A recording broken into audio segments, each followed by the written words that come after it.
elm öyrənməkdən zövq alanlara buradan salamlar olsun. Bugün də beynimizi işlətməklə məşğul olacaq, bilik dünyasına səyahət edəcəyik. Nə az, nə çox düz 2 qonağımız olacaq. Odur ki, gəlin bərabər şəkildə bugün təhsildən yenə də danışaq. Həftəmizin sonuna yaxınlaşmışıq və təhsildə olan yeniliklərdən bəhs edək.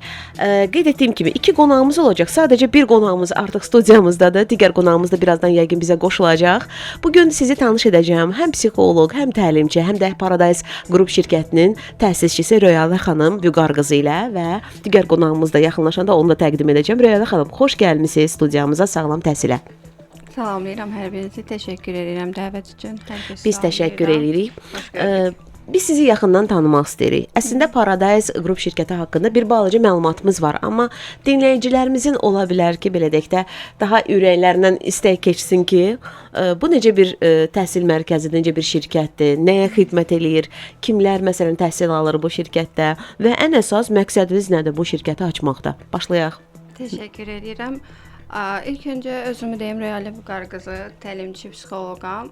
Məqsədimiz Paradise Group'un əsas məqsədi gənclərin inkişafıdır. Ən çox mentorluq xidmətləridir, təlim sahələridir. Gənclərlə istənilən yaş kateqoriyaları ilə işləyirik, amma ən çox gənclərlə işləyirik. Paradise Group onlayn şirkətdir. Onlayn fəaliyyət göstərir. Ən çox göstərdiyi sahələr təlim sahəsi, təhsil sektorudur. Amma digər IT bölmələri də var ki, onlardan da faydalana bilərlər IT sahəsində. Burada da yenə də yeniyetmələrin IT sahəsi üzrə formalaşdırılması, bilik və bacarıqları yüklənilməsi. Digər o sahəmiz isə həmçinin psixoloji mərkəzlərdə fəaliyyət göstərirəm özüm. Masallı rayonunda fəaliyyət göstəririk, həmçinin Bakıda. Bakıda Kaspiyan Plazada oluruq, Masalda isə Heydər Əliyev prospektində oluruq. Aydındır. Neçə ildə artıq bu şirkət fəaliyyət göstərir? Bu şirkət 2019-dan fəaliyyət göstərir. 2019-dan onlayn olaraq fəaliyyət göstərirdi. Həmçinin karantin dövründə daha da formalaşdırdı. Bəli, ona daha da təkan verdi. Onlayna keçid olduğu üçün. Ondan sonra da elə davamlı şəkildə biz onun təlimlərini, təhsil sahələrini artırmaqla gedirik. Yaxşı, Röyalə xanım, bugün sağlam təhsildə nədən danışacağıq? Ən əsas diqqətimizi nəyə yönəldəcəyik? Dinləyicilərimizin məncə də bu marağında olacaq. Giriş olaraq, bir mövzu olaraq, emosional səhv etmirəmsə bir inkişafla bağlı daha çox danışmaq istəyirsiniz, amma ümumi belə götürək, mövzumuz nə olsun? Nə təklif edirsiniz? Mövzu, siz istənilən mövzunun sualını verə bilərsiniz, amma mövzu emosional intellekt olaraq. Çünki gənclər arasında daha maraqlıdır. Hətta bu təlimin artıq Gənclər Mərkəzində, Gənclərin İnkişaf və Karyera Mərkəzində keçirilməsi başlanılıb. Bugünə qədər 3 Gənclərin İnkişaf və Karyera Mərkəzində keçirilib, bir Heydər Əliyev Mərkəzində keçirilib. Davamlı olaraq rayonlar və şəhərdə, Bakı şəhərində keçirilməyə davam edir. Yaxşı, onda başlayaq. Emosional intellekt bilməyimiz və tətbiq etməyimizin faydası nədən ibarətdir? Emosional intellekti bəzən empatiyanın daha çox o ilə qarışdırırlar. Amma emosional intellekt vəziyyətin o qarşısındakını daha yaxşı anlamağa, onun vəziyyətini, situasiyanı daha yaxşı idarə etməyə dəstək olur bizə. Yəni emosional intellektin nə qədər insan daha yaxşı bilirsə, o həmin situasiyada olan emosiyalarını daha yaxşı idarə edə bilir. Biz demirik emosiyaları gizlətmək lazımdır. Xeyr, hər bir emosiya yaşanılmalıdır. Çünki bizi formalaşdıran emosiyalarımızdır, olduğu situasiyaya uyğun davranışlarımızdır. Amma emosional intellekt bizə öyrədir ki, emosiyaları necə doğru idarə edə bilirik, hansı situasiyada idarə edə bilirik.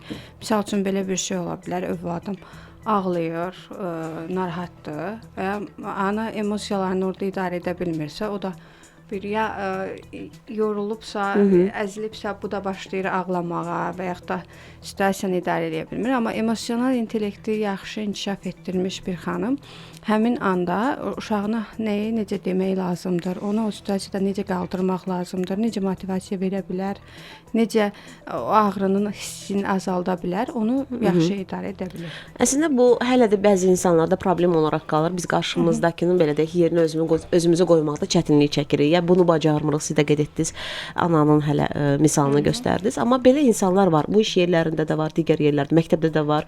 Yəni empatiya qurmaq biraz elə bil ki, çətindir bizə. Bilmirəm nədən qaynaqlanır bu. Bunun üçün də bunun da təlimini mi keçmək lazımdır, yoxsa nədən başlamaq lazımdır? Bəli, çox gözəl bir nöqtəyə vurğuladınız. Yəni insanlar təlim anlayışını hələ tam formalaşdıra bilməyiblər. Bəzən təlimi dərslə dəyişik salırlar. Təlim inkişafdır. Təlim hər zaman ehtiyac duyulandır. İnkişaf etmiş bir insan təbii ki, hər situasiyada necə lazımdır idarə etməyi bacaracaq və bundan yanaşı ətrafını da bunu seçəcək. Bir inkişaf etmiş insan o insanı dəyişə bilir, yəni o situasiyada idarə edə bilər. Amma bir inkişaf etməmiş insan da o insana zərər verə bilər. Yəni ətrafındakı o insana zərər verə bilər. Onun istər sinir sistemini korlamaqla, istər dünya görünüşünə təsir etməklə, manipulyasiya etməklə. Bəli, manipulyasiyadır, digər narsizm yönümlü hərəkətlərdir və yaxud da ki, özünə öz güvənliyi göstərib ətrafındakıları kölgədə saxlamaqdır.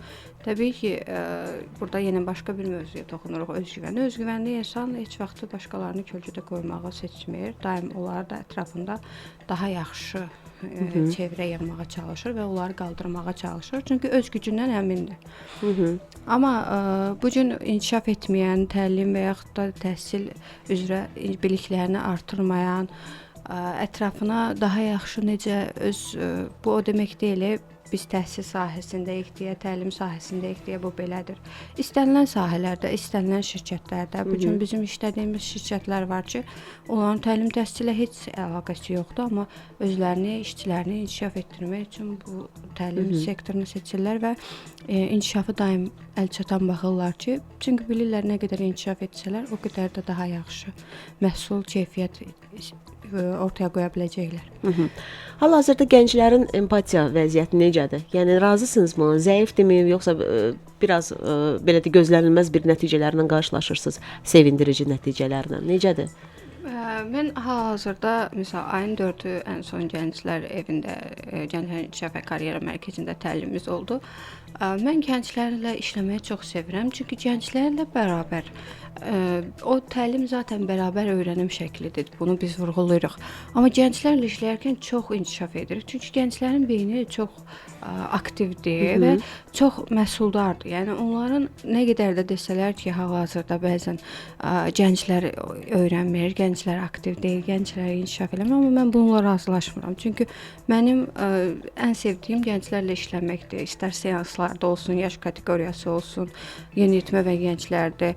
Həm çox biliklidirlər, həm də nə istədiklərini bilirlər gənclər. Əslində bizə deyiləndə gənclər nə istədiyini bilmir, bunun belə deyil. Gənclər nə istədiyini bilir. Onlara lazım olmayan məlumatı almağa çalışmırlar. Hansı məlumat onlara lazımdır, hansı məlumat onlara daha gələcək yönümlüdür, onu bilirlər. Yəni, hansı məlumat onlara gələcəkdə lazım olacaq və yaxud da mənə nə kimi inkişafımda dəstək olacaq, onu çox yaxşı bilirlər. Və bu gün layihələrdə gördüyüm, istərsə də məktəblərdə, digər yerlərdə, hər yerdə gördüyüm, yəni gənclərin inkişafı yaxşıdır. Və ən çox da elə təlimlərə qatılanlar da gənclərimizdə vurğuladınız. Biz Bakı şəhərində təlim sektorunda daha çox orta yaşda görürük. Amma təsadüf deyək də, yəni bu 20%, 30%-lə vurğulanır.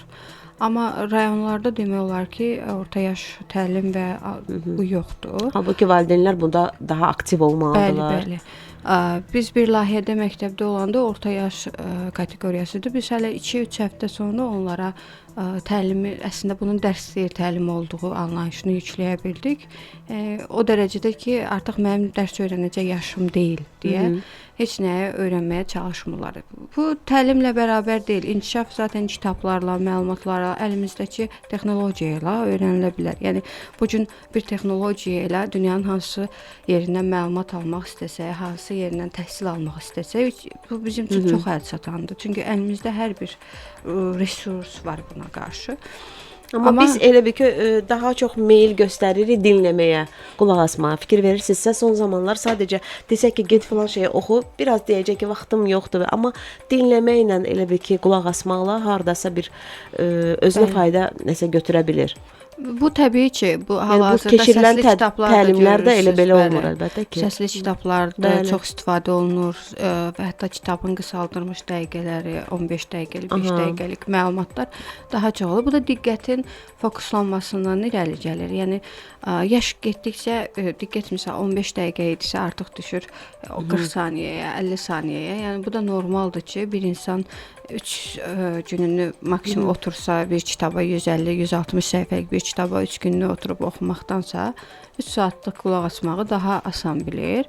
Bu da inkişafdır yenə də. Ümumiyyətlə inkişafın hansı resursdan istifadə etməyi bizim üçün önəmli daşımır. Bəli, əsas odur ki, istifadə olunsun. Əsas odur ki, inkişaf getsin. Yəni bu gün bayağı bir musiqiyə ayıracağı bir vaxtda inkişaf etdirici bir kitaba ayırsa daha məqsəd uyğundur. Aydındır. Yəni arada bir fasilə də təbii ki olmalıdır. Biz də bunu edəcəyik birazdan.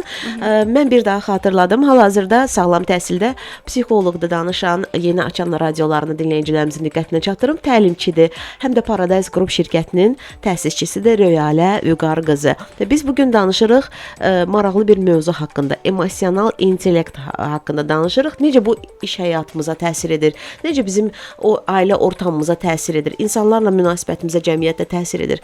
Emosional belə deyək, intellekti hətta inkişaf etdirmək üçün nə etmək? Təkcə təlimlər mi keçirilməlidir, yoxsa necə? Röylə xanım, sualım elə sizədir. Baxın, düşünək ki, bu təlimlər keçirildi. 1 saat, 2 saat. Ondan sonra artıq insanın özünə qalan da onun üzərində işləməsidir, düzdürmü? Bəli. Təlim deyəndə bu gün təlim sahəsi çoxdur. Təlim keçən də çoxdur.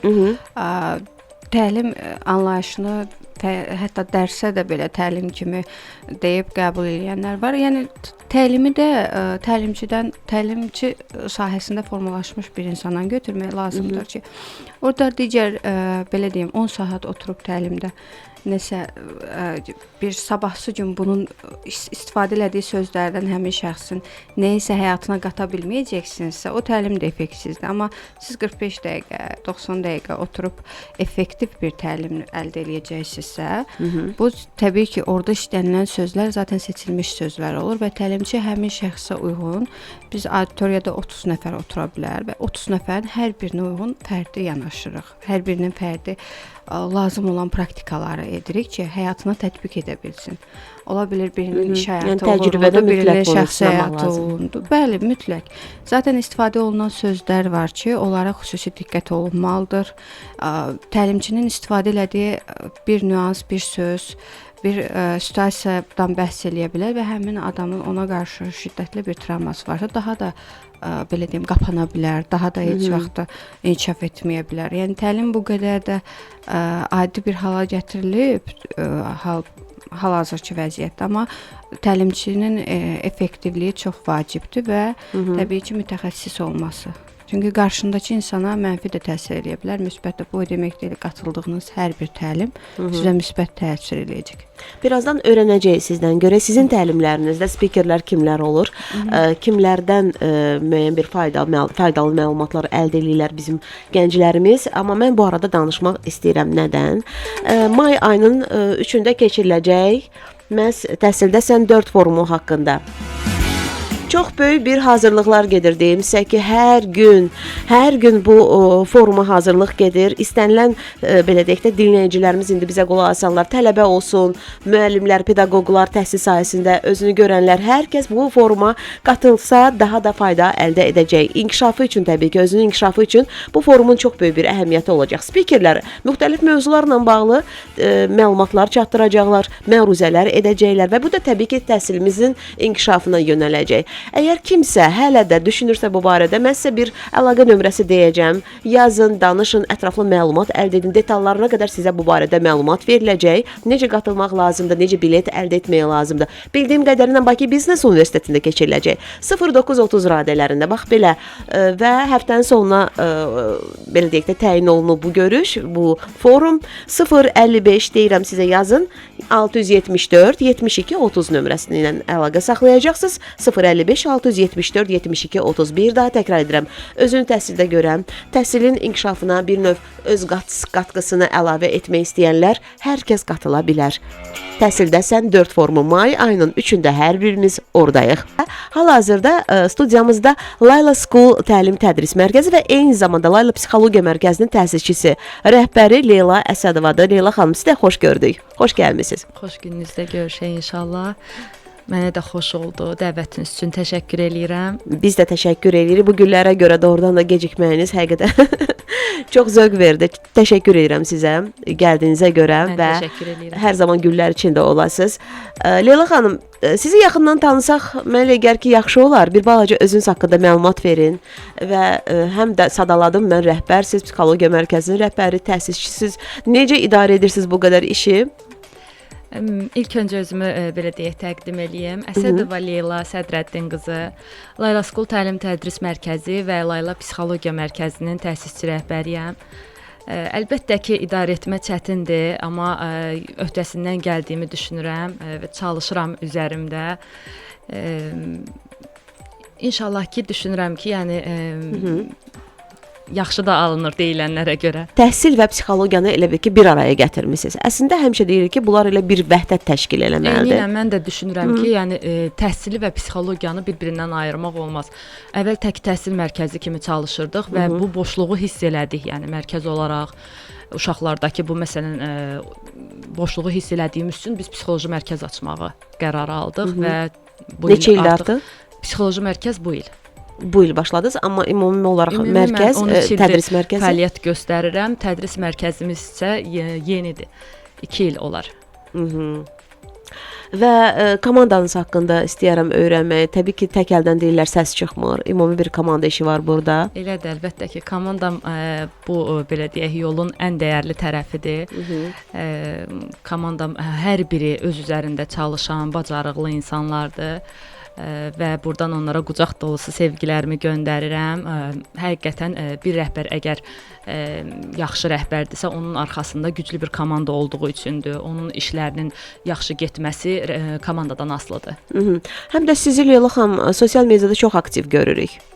Yəni motivasiya edən nəsə olmalıdır burada sizə? Belə deyim, çox yaxşı işlər görürük və düşündüm ki, bunlar dörd divar arasında qalmalı deyil. Bunları işıqlandırmaq lazımdır.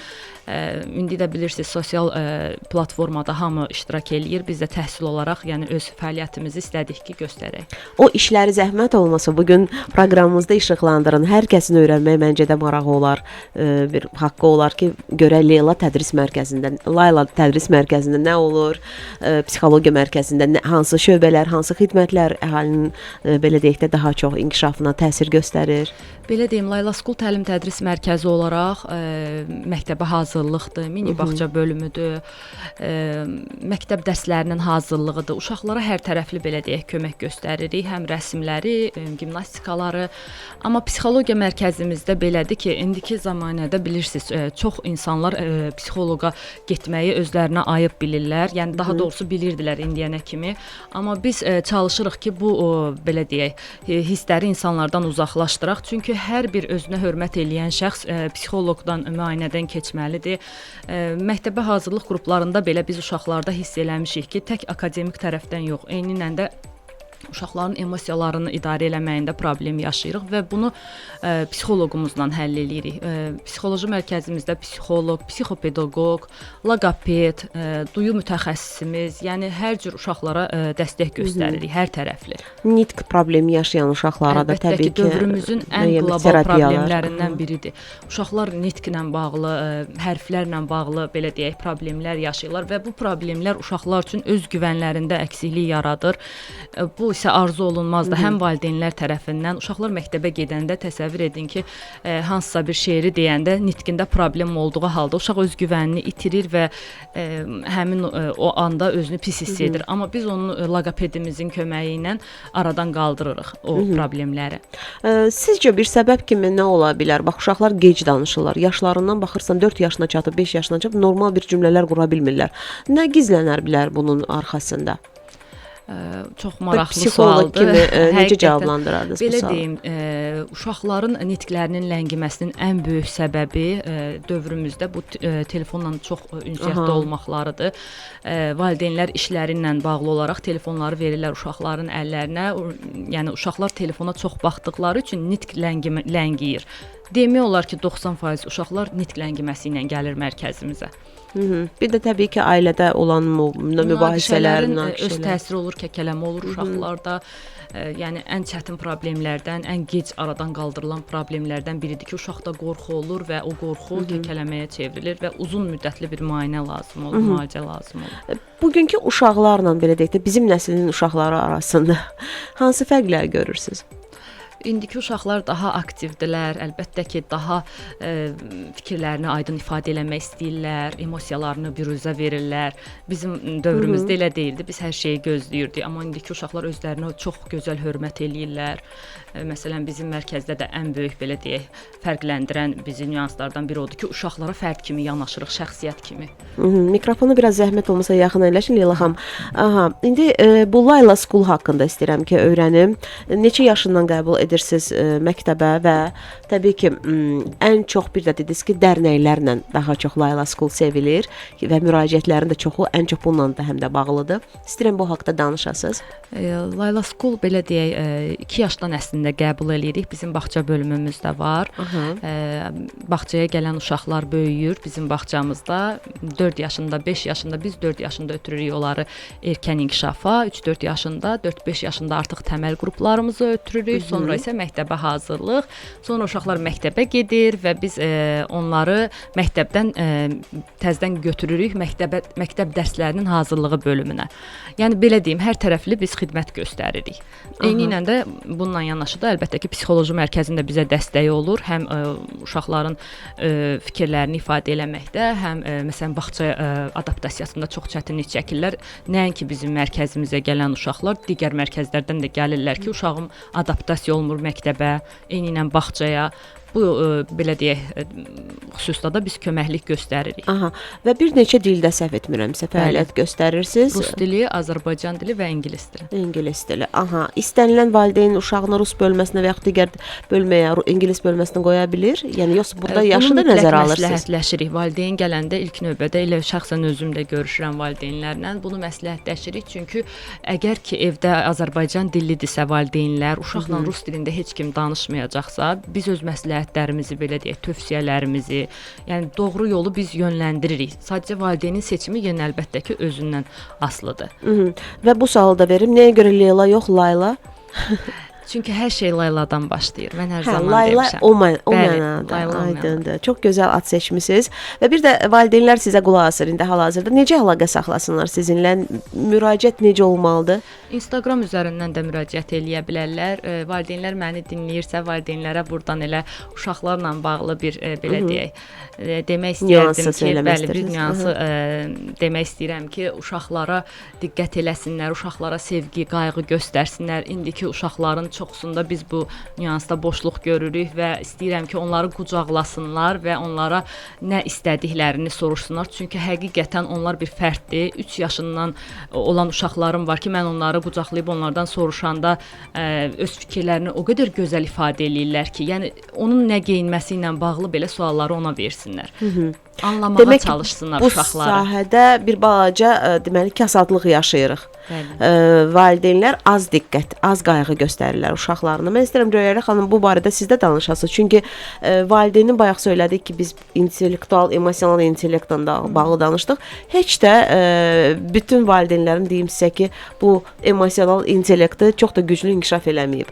Yəni istəyirəm bu barədə danışaq. Necə ola bilər ki bu? Məsələn, çünki əgər yüksək olarsa uşağa birbaşa təsir göstərəcək də, zəif olacaqsa valideynin bu emosional intellekti ondan nəsə gözləmək, nəticə gözləmək doğru olardımı? Bəli, bayaq da vurğuladıq.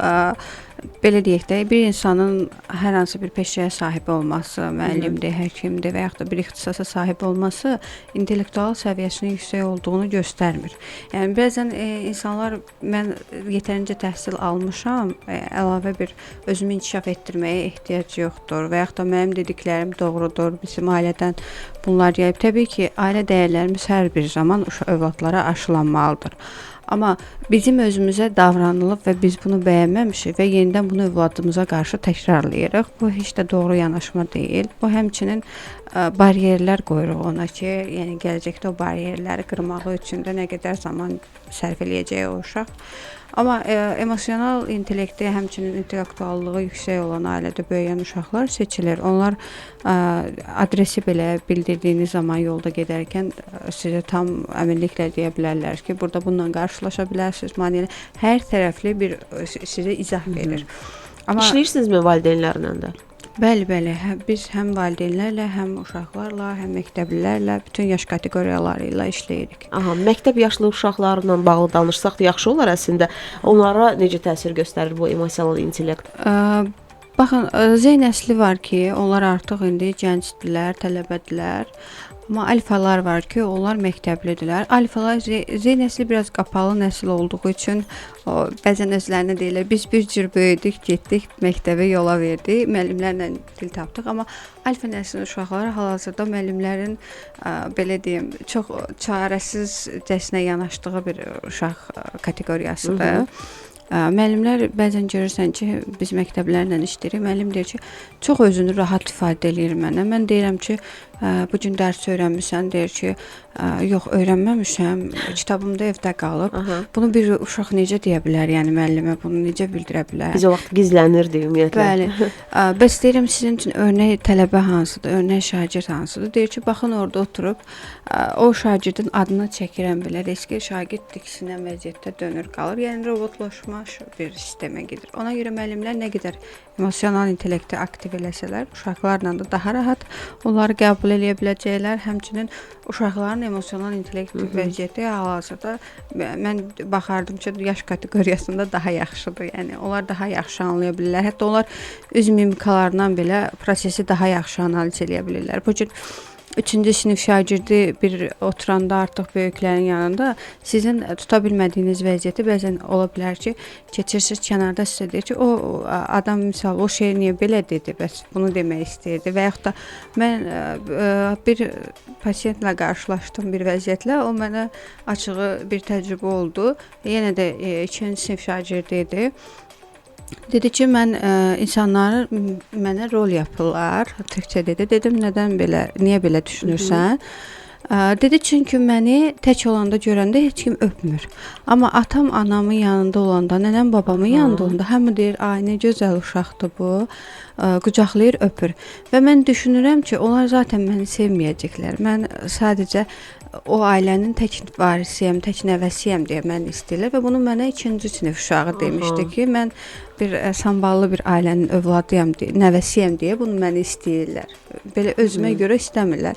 Deyirəm, bəs niyə onlara belə sən nə düşünürsən də? Yəni hər kəs mi belə düşünür? Yox, mən başa düşürəm ki, məni həqiqi sevir, ki, məni amma əslində həmişə deyirlər ki, uşaqlar bilirlər kim səmimi yanaşır onlara, kim dürüst yanaşır, kim belə deyək də sizin də dediyiniz o məqsədlər arxasında nəsə dayanır. Aha. Mənim rəhmətli babamın belə bir sözü var idi ki, hər zaman mənim qulağımdadır, çox sağ olun. Deyirdi ki, mən səhər işə gedəndə mənim haqqımda hansı ailədə pis fikir formalaşıbsa, mən onu bilirəm.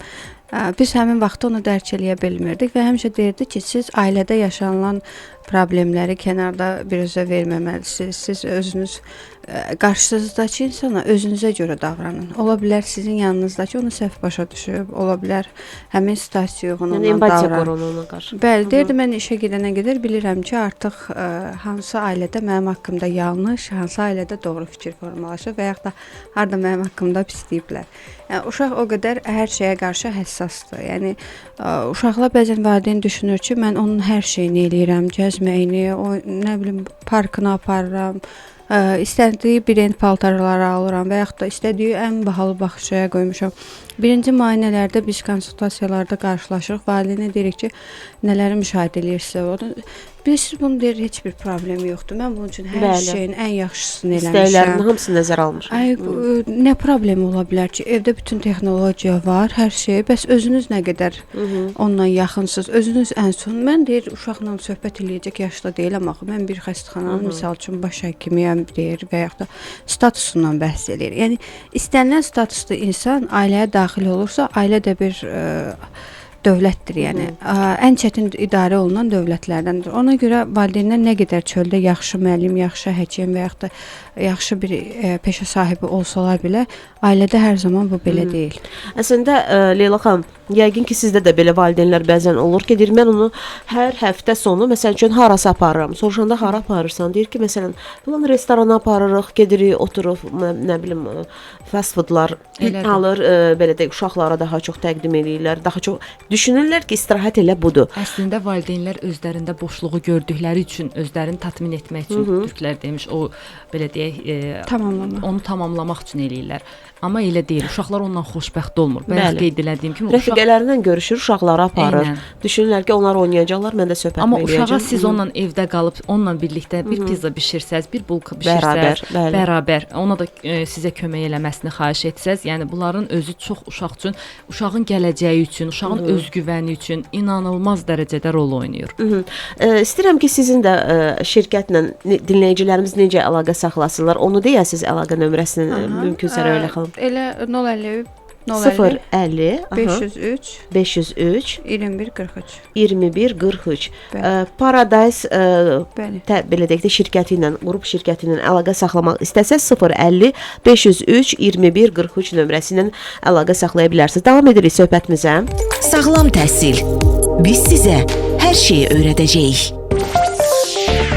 Leyla xanım, sizlə davam etmək istəyirəm. Əlbəttə ki, artıq neçə illərdir fəaliyyət göstərirsiniz Layla Psixoloji Mərkəzi olaraq, tədris mərkəzi olaraq, amma hər birimizə yəqin ki, maraqlı olacaq ki, yaxşı, Layla Psixologiya Mərkəzi kimlə və nə üçün fayda göstərir? Və bir də təbii ki, ən çox verilən suallardan biri də odur ki, nə sizi özəlləşdirir, nə sizi fərqləndirir digər mərkəzlərdən?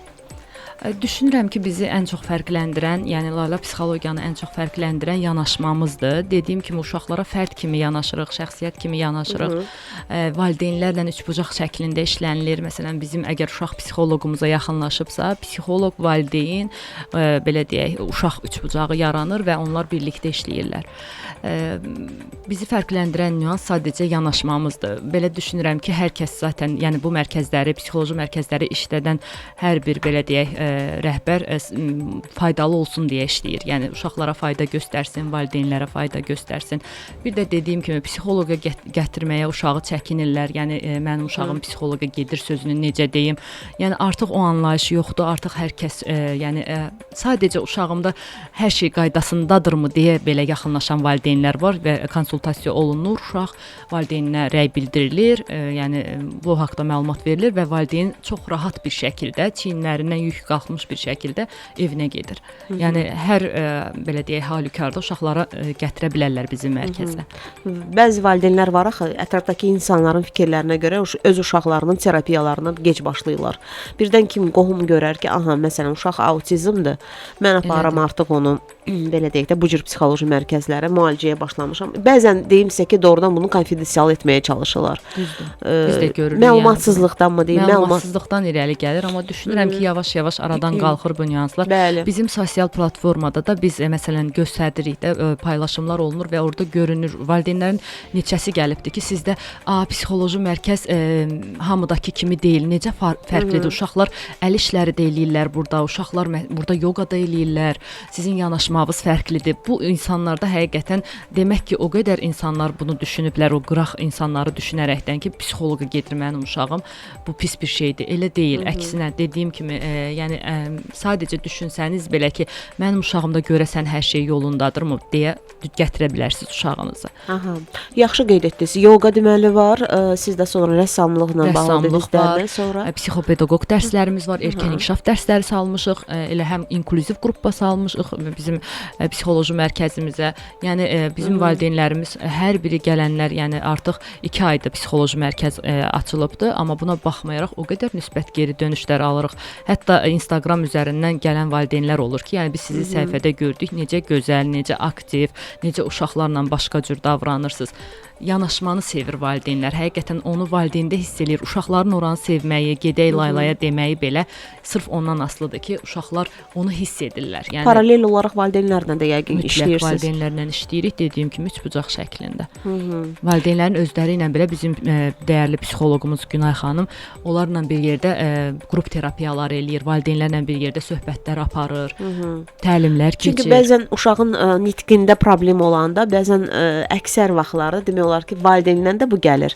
Müəllim, pedaqoq danışanda həmin valideynin görür ki, onun da dilində bir nitqində qüsur var. Olur, bəli, rastlaşdığımız. O zaman artıq məcburiyyət qarşısında, yəni valideynlə işləmə məcburiyyətində olurlar ki, çünki uşaq gününün ən çox hissəsini evdə keçirdiyinə görə, ailədə keçirdiyinə görə, yəni valideyn də, xüsusən valideynlərdən ana daha çox ünsiyyətdə olduğu üçün uşaq onu təqlid eləyir. Düzdür. Əksər vaxtlarda təqlid eləyir. Valideynlərini təqlid eləyirlər. Bəli. O yəni gördüyümüz bir şeydir. Aha, bir də sizdən əlaqə nömrəsi istəyək, Leyla xanım. Bizi elə Instagram üzərindən də yaza bilərlər. Ən çox bizdə Instagram cavablanır. Bir də əlaqə nömrəmizi də mən sizə deyim. Səhifənizi birinci deyin. Layla School yazaraq Instagram üzərindən belə deyim, qeydiyyatdan keçə bilərlər. Layla School. Aha. Nömrəmiz isə 055 490 88 85. İstəyərdim ki, əslində gələcək planlarınız, layihələrinizdən danışasınız. Bilmirəm, indi sevirsinizmi əvvəlcədən layihələr barəsində məlumatlandırmaq, dinləyiciləri ümumiyyətlə işıqlandırmağı sevirsiniz, yoxsa necə? Var elə insanlar ki, hələ ki heç nə açıqlanmırlar. Sizdə necə?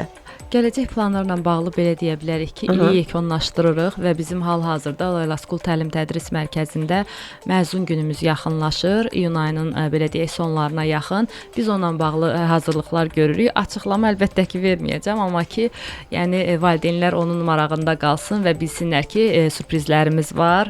İzləmədə qalsınlar, gözləsinlər. Bir də əlbəttə ki, biz istəyirik ki, gələcək planlarla bağlı məktəblərlə, bağçalarla işləmək, əməkdaşlıq etmək, daha da bu həm psixoloji sahəmizi, həm elə təlim-tədris mərkəzimizi genişləndirmək üçün. Aha. Mən sizi belə deyək də, elə tərk etmirəm bu reklam fasiləsində. Həmişə burada yadınızda saxlayın ki, həmişə yeni əməkdaşlıqlar qurulur. O cümlədən də mən gələrkən müəyyən bir hiss elədim ki, bir əməkdaşlığın bir nömrəsini qoymaq inşallah ki, vasitəçiyəm bu barədə.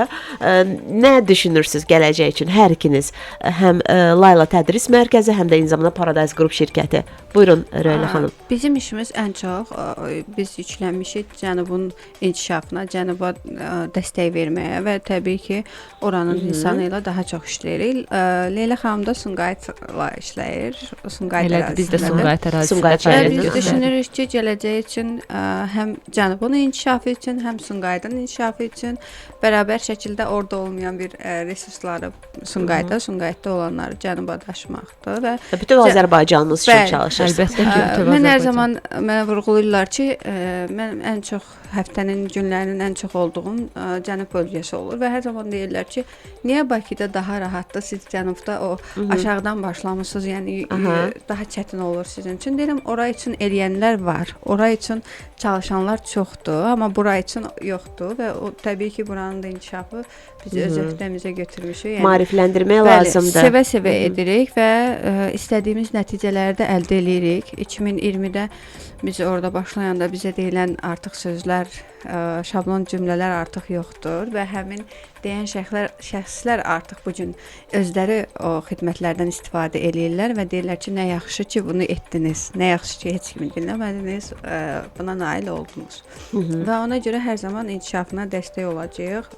Eləcə də Leyla xanımla da söhbətimiz o idi ki, o da Bakı şəhəridir, Sumqayıtda açır. Yəni ora İnşallah dəstək uğurlar olmaq hər daha kəsə. yaxşıdır. Aha.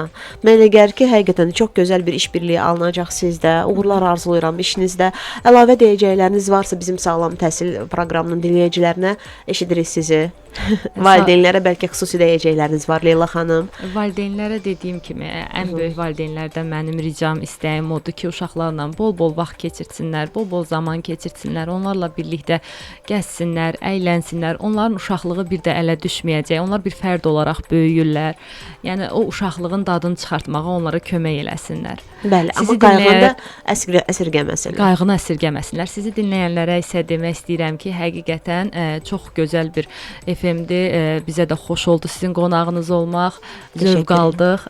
Dinləməkdən də həmişə zövq alırıq. İndi isə qonağıq burada. Təşəkkür eləyirəm. Biz təşəkkür edirik gəldiyinizə görə və qapımız hər zaman təhsilə belə deyək, dəstək olanlara açıqdır. Gözləyirik sizi yenə də. Təşəkkür edirik bir daha və xatırladıram ki, əziz dinləyicilərimiz, bu gün Sağlam Təhsildə Layla School Təlim Tədris Mərkəzinin Psixologiya Mərkəzinin təsisçisi, rəhbəri Leyla Əsədova idi və eyni zamanda Paradise Qrup şirkətinin təsisçisi, psixoloqu, eyni zamanda təlimçisi Röyalə Vüqar qızı idi. Görüşərik. Həftə başa çatır bizim üçün. Xoş istirahət arzulayırıq hər kəsə.